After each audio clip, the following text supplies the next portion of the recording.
agama. Perbuatan dilarang itu bisa kita temukan di internet seperti di media sosial.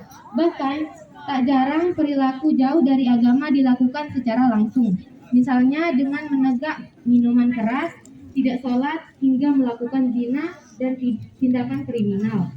Padahal Allah dalam Al-Quran dengan tegas memberitahu kita akan bisa menghindari hal-hal yang bisa memunculkan dosa.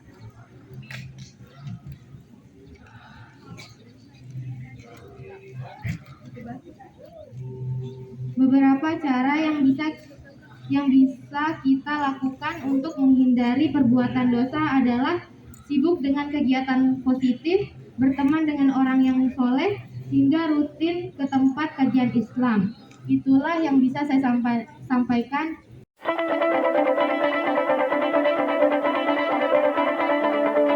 Lalu, apa itu pencemaran lingkungan? Pencemaran lingkungan adalah masuk atau dimasukkannya bahan atau makhluk hidup, zat kimia yang akan ke dalam lingkungan yang akan menimbulkan terjadinya pencemaran. Pencemaran ada 3 macam, seperti pencemaran udara, pencemaran tanah, dan pencemaran air. Pencemaran udara adalah seperti penyebab yang akan terjadinya faktor alam. Faktor alam seperti letusan gunung berapi, dan kedua adalah aktivitas manusia. Aktivitas manusia disebabkan seperti halnya kendaraan yang akan menyebabkan polusi udara yang akan menimbulkan dampak kepada manusia dan juga lingkungan. Dampak kepada manusia seperti kesehatan yang akan menyebabkan manusia menimbulkan penyakit pernafasan, asma, dan lain-lain. Yang kedua adalah pencemaran tanah. Pencemaran tanah adalah sampah yang dimasukkannya yang masuknya zat berbahaya ke dalam lingkungan. Penyebab yang akan terjadinya pencemaran tanah adalah sampah rumah tangga, limbah pertanian, limbah pabrik, dan limbah peternakan. Dampak-dampaknya seperti sulitnya pertumbuhan tanaman karena disebabkan oleh tanah yang telah tercemar. Kedua adalah tanah sulit kita untuk menanam tumbuhan. Ketiga adalah pencemaran air. Pencemaran air adalah pencemaran air yang dimasukkannya zat kimia ke dalam air, seperti disebabkan oleh manusia yang membuang sampah sembarangan yang berasal dari limbah rumah tangga. Limbah rumah tangga banyak sekali dampaknya. Dampaknya pencemaran air adalah seperti terjadinya banjir, bencana, dan juga akan berakibat kepada manusia itu sendiri. Karena teman-teman pasti enggan untuk mempelajari dulu pencemaran lingkungan. Karena pencemaran lingkungan akan membuat kita sadar terhadap lingkungan, bagaimana kita merawat dan menjaga lingkungan. Karena itu akan berakibat fatal kepada diri kita. Misalnya saja di sekolah. Kalau di sekolah terjadinya banyak sekali sampah yang menumpuk dan kita tidak menyadari itu. Karena kalau lingkungan kita tidak bersih, maka akan timbul penyakit-penyakit yang membahayakan tubuh kita. Jadi, menjaga lingkungan adalah salah satu upaya untuk kita bisa terhindar dari penyakit. Nah, ide dari kami yaitu adalah untuk memisahkan sampah organik dan sampah non organik. Nah, kegiatan ini sudah berlangsung ya. Pas itu saya dengar Pak Sahman bilang kita harus memisahkan sampah organik dan sampah anorganik. Tetapi di sekolah ini belum ada perkembangannya tentang pemisahan sampah tersebut. Jadi saya berharap kepada teman-teman untuk mematuhi aturan tersebut, karena kalau sampah organik itu seperti sampah dedaunan itu, kalau dia terurai itu kalau dia bercampuran dengan sampah anorganik itu akan berpengaruh juga kepada pencemaran. Jadi kita itu harus bisa memisahkan sampah organik dan sampah anorganik.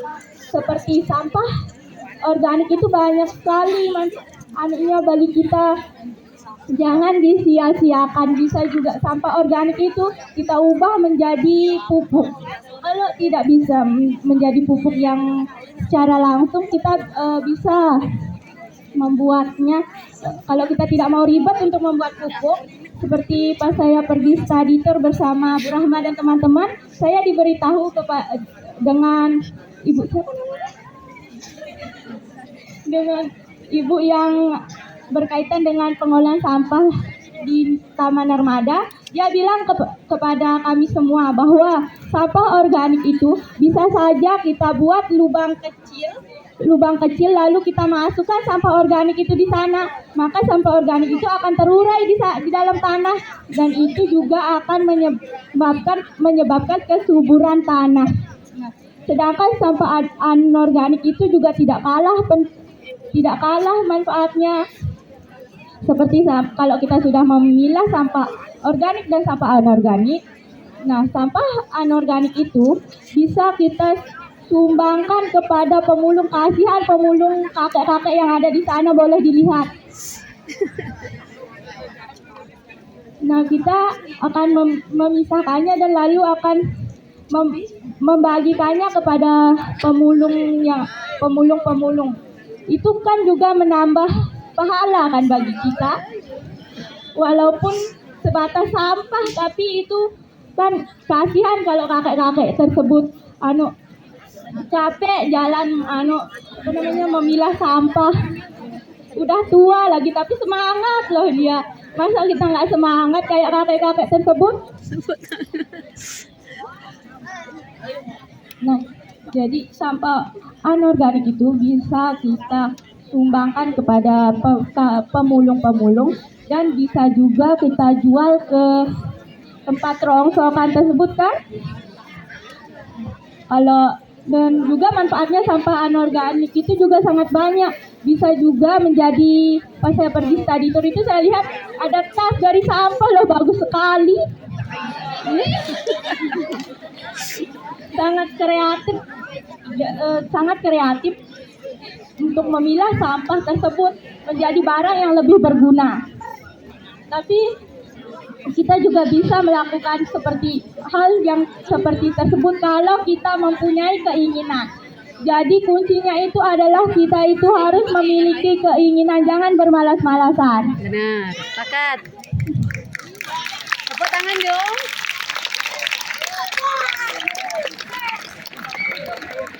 Dan juga memberikan kita kesadaran terhadap lingkungan.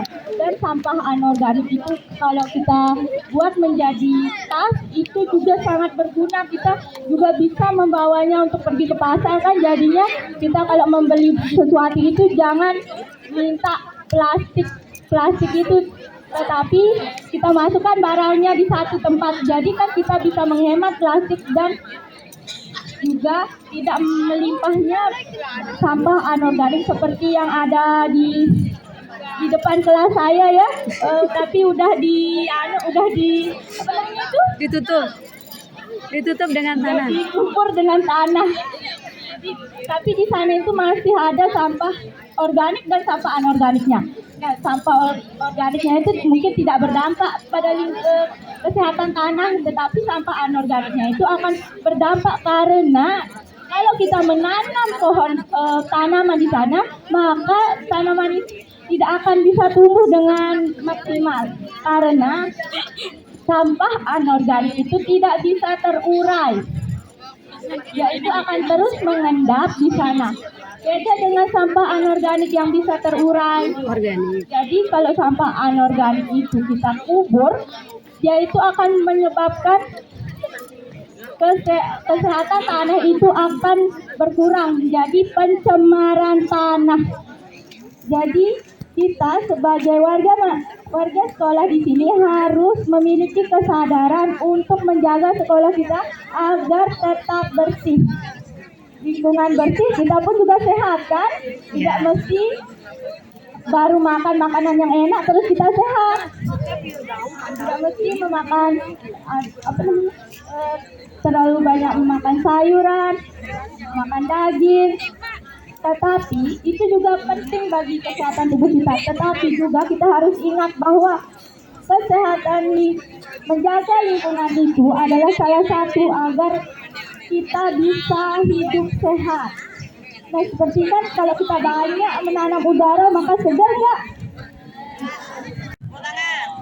Oke, tepuk tangan dulu. Kedua adalah poster pencegahan lingkungan dari idenya. Di sini ada berhenti membuang sampah sembarangan karena akan mendatangkan penyakit. Padahal sampah anorganik bisa dijadikan kerajinan yang telah disebutkan tadi.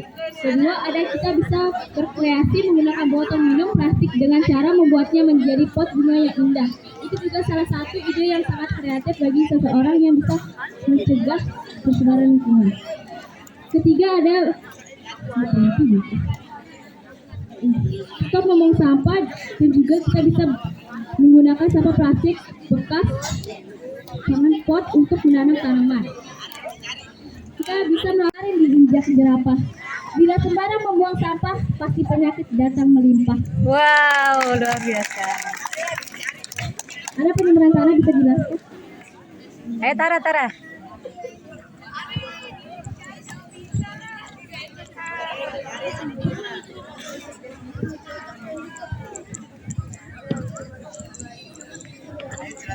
Di sini ada ide saya, poster pencemaran tanah. Mencegah atau menanggulangi. Melakukan daur ulang sampah anorganik seperti plastik, logam, kaca, karet, dan lain-lain.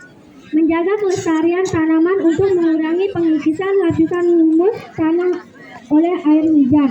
Tidak membuang sampah deterjen ke tanah atau saluran air. Penghijauan kembali. Limbah industri harus adalah dalam pengolahan sampah. Daur ulang. Sekian dari poster saya kali ini. Terima kasih. Ayo. Terima kasih.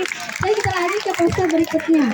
Poster berikutnya adalah jagalah kebersihan lingkungan. Di sini ada gambar tempat sampah yang harus kita membuang sampah kepada tempatnya agar tidak terjadinya pencemaran lingkungan. Ekosistem di laut akan mati atau manusia juga mendapatkan dampaknya.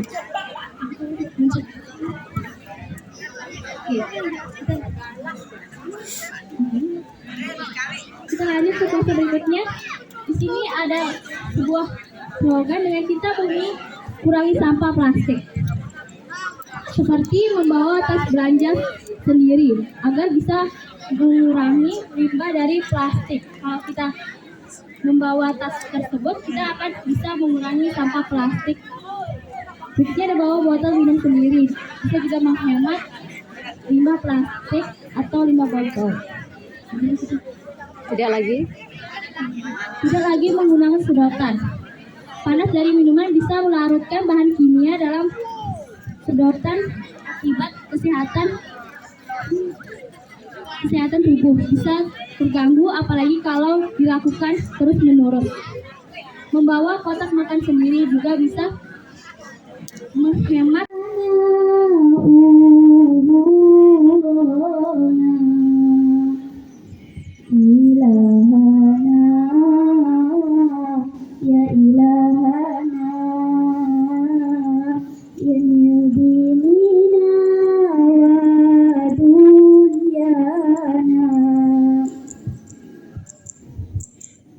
Ya Fattahu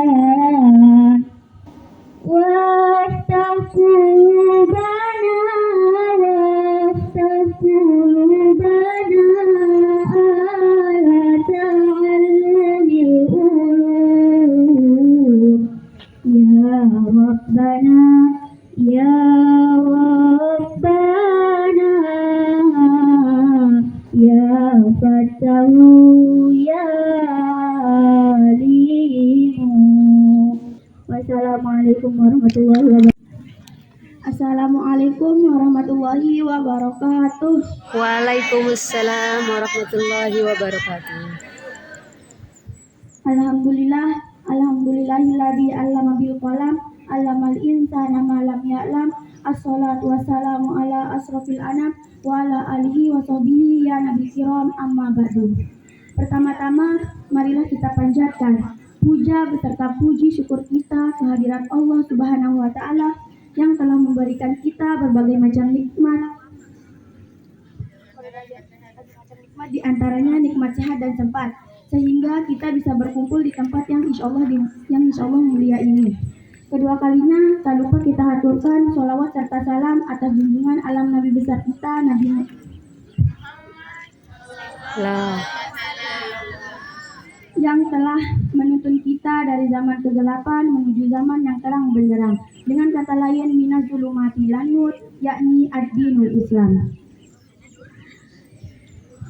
Yang saya hormati Bapak Kepala Sekolah, Bapak Ibu Wakil Kepala Sekolah, dan Bapak Ibu Guru beserta staf tata usaha, dan teman-teman yang insya Allah dirahmati Allah. Pada kesempatan kali ini, berdirinya saya di sini akan menyampaikan pidato singkat yang berjudul Kenakalan Remaja. Kenakalan remaja di era modern ini sudah melebihi ambang batas yang tidak wajar. Banyak anak yang di bawah umur atau seumuran kita sudah mengenal yang namanya rokok, narkoba, preset, dan terlibat banyak tindakan kriminal lainnya. Fakta ini sudah tidak dapat kita pungkiri lagi. Kita dapat melihat brutalnya remaja zaman sekarang melalui media elektronik, atau kita melihatnya secara langsung di lingkungan sekitar kita. Perlunya pendidikan agama sejak dini, mentaati nasihat-nasihat yang telah kita terima, khususnya dari orang tua maupun guru. Penyebab kenakalan remaja bisa bermacam-macam. Bisa juga karena tidak tepatnya dalam memilih teman ataupun pergaulan yang terlalu bebas. Memang tidak ada salahnya kita mempunyai banyak teman, tetapi kita harus pandai dalam memilah-milah bagaimana perilaku teman yang baik dan bagaimana perilaku teman yang buruk. Alangkah baiknya kita gunakan masa-masa remaja kita ini untuk hal-hal yang positif, yang tentunya berguna bagi kita, orang tua, dan juga bangsa. Teman-temanku yang insya Allah dirahmati Allah, walaupun orang tua kita tidak mengajarkan secara penuh agar kita menjadi orang yang baik, tetapi keinginan mereka sudah pasti ingin anak-anaknya berperilaku